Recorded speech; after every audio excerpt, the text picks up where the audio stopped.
So you've heard me talk a lot about CBD in the past. We had to stop for a little bit because the powers that be don't like us to talk all the time about how nature and plants and all these things in the world can actually help us with some of the biggest dis-eases in our body. Well, lo and behold, inside of cannabis, and again, I'm not telling you to go out there and, smoke marijuana or take edibles or anything like that. But what I am saying is inside of cannabis, there are something called cannabinoids. That's CBD on the one side, that's non-psychoactive. And then there's more of the psychoactive component, which is THC, tetrahydrocannabinoids, right? So THC, a little bit different than CBD, but it's essentially the same molecule.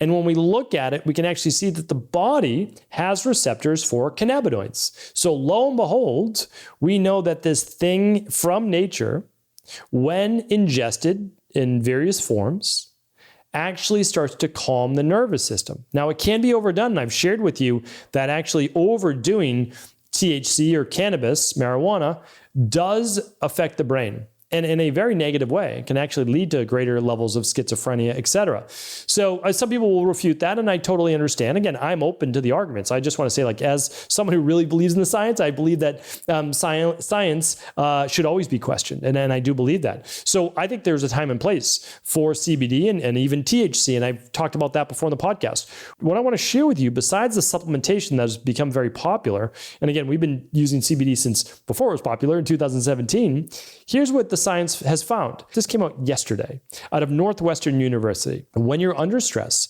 your brain may release its own cannabinoid molecules to calm you, activating the same brain receptors as THC derived from cannabis plants.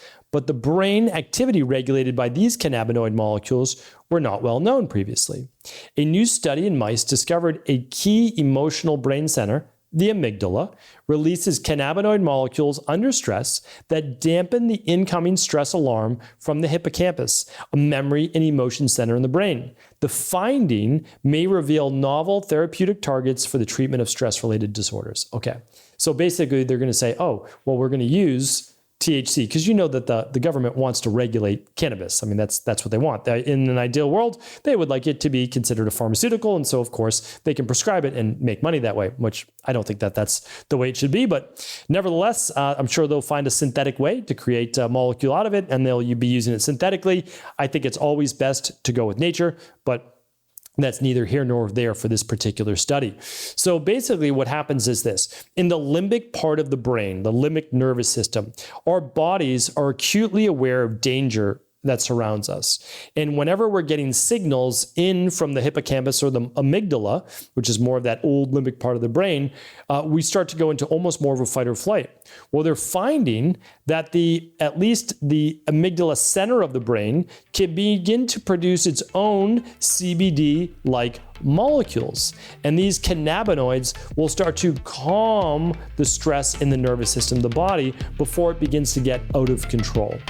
Thanks so much for tuning into today's show. Before you go, don't forget to hit that subscribe button. I want to make sure that you're getting our daily content, not missing out on anything functional medicine, wellness, weight gain, weight loss, anti-aging, living longer, stronger, and all of the most cutting-edge research. And if there's any topics you want to hear, feel free to leave them in the comments below. Take care.